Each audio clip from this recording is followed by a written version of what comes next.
Hello friends, in this session we would discuss what are the different sources of international humanitarian law.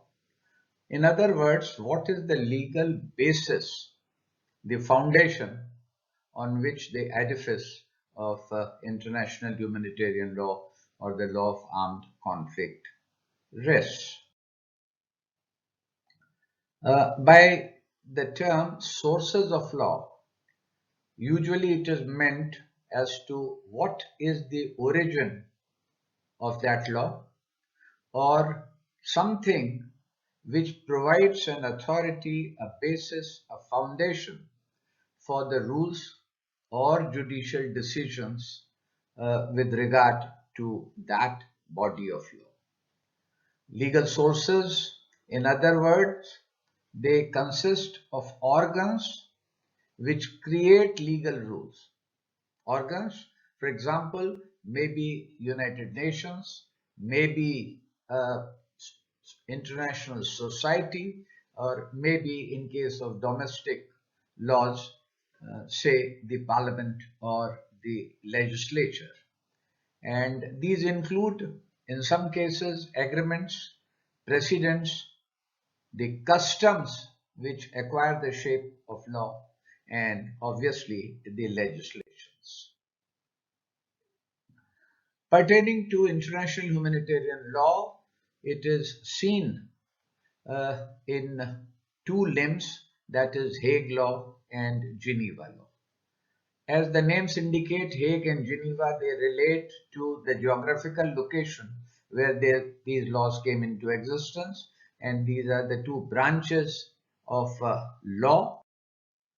Hague deals with conventions of 1899 and later those of 1907, and these they relate to how the militaries should conduct themselves during hostilities. So in that case, it is the military, how it is to conduct warfare, that is the purpose of Hague law, as opposed to Geneva law, which relates to four conventions of 1949, which obviously means after the Second World War, and they are meant for protection of victims of war who have seen the horrors, the difficulties, the problems of armed conflicts. And these four conventions of 1949 were followed by Additional Protocol 1 and Additional Protocol 2 of 1977, and they regulate the issue of protection and also how people in one's power, referring to prisoners of war, should be treated. Let's see what are these four Geneva Conventions. Coming first to the first Geneva Convention, the name is Convention for the Amelioration of Conditions of Wounded and Sick in the Armed Forces in the Field. Now, obviously, if it is regarding one's own soldiers who are sick and wounded, in a normal case, the military will take care of them. But here, the emphasis is on the sick and wounded on the battlefield, which would usually be from the opposite side. The Second Geneva Convention, uh, in contradistinction to land warfare, relates to sea warfare, and it is for the amelioration of the conditions of wounded, sick, and shipwrecked members of the armed forces at sea. And therefore, when the naval forces of competing nations engage in war, and then the protection afforded by Second Geneva Convention is taken into consideration.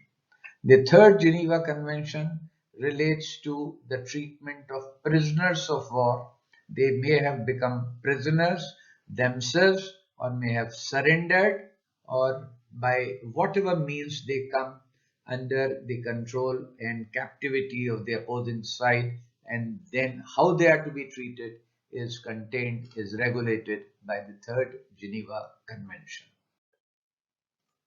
Lastly, the Fourth Geneva Convention is meant to protect the civilians who find themselves in a zone of conflict, and they may be there because of their job, because of their profession, or they are there merely because of their presence. How they are to be treated is included in the Fourth Geneva Convention.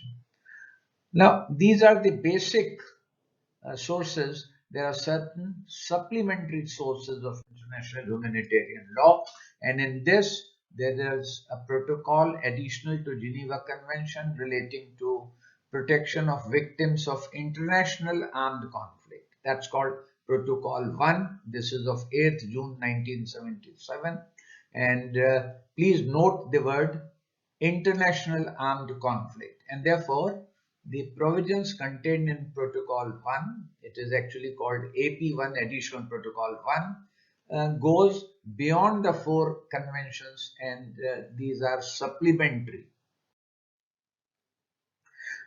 Moving on, the second AP or AP2 is relating to protection of victims of non-international armed conflicts. While AP1 was of international armed conflict, AP2 is of non-international armed conflict, and this makes it clear that here the not two different nations, their militaries at war, but the war may be between military of one power with the non-state actors or other bodies of troops who have taken up arms, and a situation of armed conflict exists. Then the AP3, Additional Protocol 3, came into being in 2005, and this pertains to protective emblems. And in the image in front of you, you may see a red crescent, red cross, and a red square. So these are the protective emblems the protocol deals with these. The level of acceptance is indicated on the slide here. The three protocols have been ratified, the first one by 174, the second by 169, and third protocol by 79 state parties.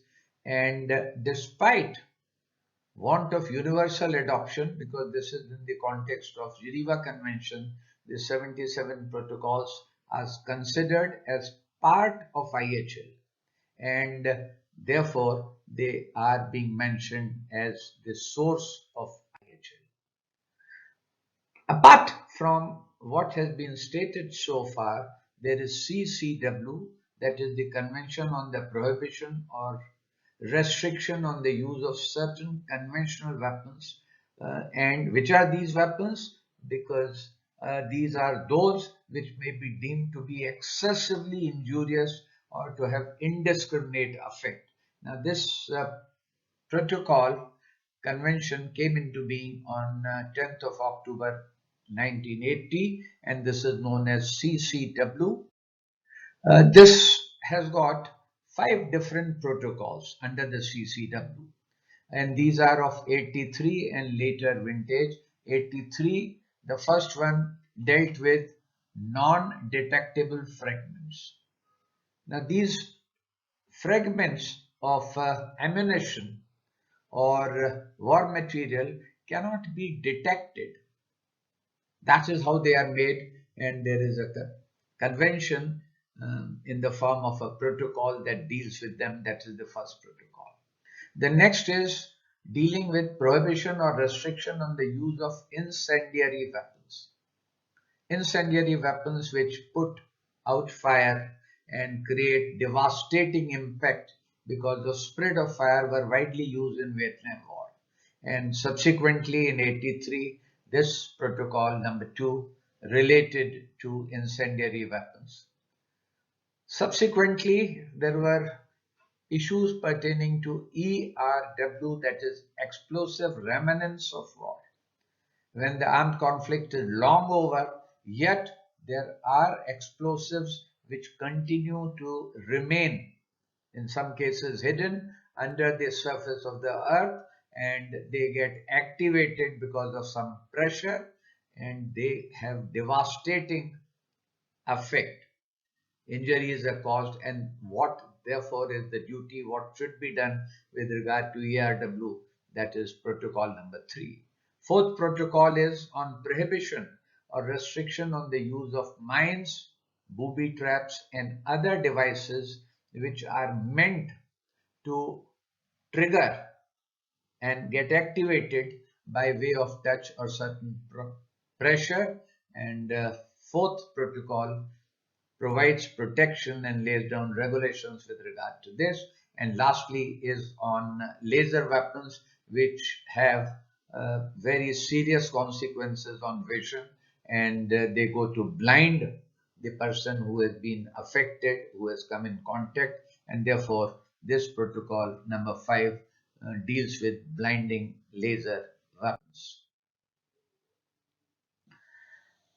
It is also significant that one has to remember the connection of IHL and the derivation of its source from the Universal Declaration of Human Rights, which came after the end of Second World War, and it also has a connection with the Refugee Convention, also from the Rome Statute of International Criminal Court, then Convention on the Prevention and Punishment of the Crime of Genocide. And genocide, incidentally, is one of the core crimes that can be tried by the ICC statute and the United Nations Human Rights Convention. Now, therefore, these 5 legal instruments also have a connection and a bearing upon international humanitarian law. It is to be borne in mind that this connection and relationship stems from the fact that instruments of international law enhance the protection of individuals against abuse of power by governments. Now the slide shows you, and you see Mr. Mussolini and Adolf Hitler standing in front of you, while Mussolini was the head of Rome, Italy during Second World War. His counterpart in Germany, the major role was of Adolf Hitler. Now it is against such individuals acquiring power which is abused, and the protection for which comes forth from international humanitarian law. Therefore, this is the purpose and reason. Apart from these sources which we saw, at times the agreement between the states also amount to common source of international laws and obligations, where bilateral or multilateral agreements come about between the group of nations, and it is much simpler, easier to come into operation, and yet it has a binding force between the parties to those agreements. Coupled with this are the customary rules of international humanitarian law. And these rules stand codified, they come up, they are based on the practices which body of nations have over the years indicated, and therefore these rules are known as general international law. They bind all states, and where relevant, all parties to the conflict. The difference is that parties may include non-state actors or the regional configurations also, and they do not require a formal adherence or ratification, and yet they have a force of a source of law. In this way, it should become clear that apart from the conventions and additional protocols, rules of customary international law, it is the principles of public conscience and humanity, these two elements. Firstly, the principle of public conscience and humanity. Now, if there is anything which goes against the grain of public conscience or may be abhorred, may appear abhorrent to humanity, they also appear as guiding notions in framing the appropriate application of international humanitarian law, and therefore IHL disregard or the violation can at times be explained and be read in conjunction with the public conscience and humanity. Thank you.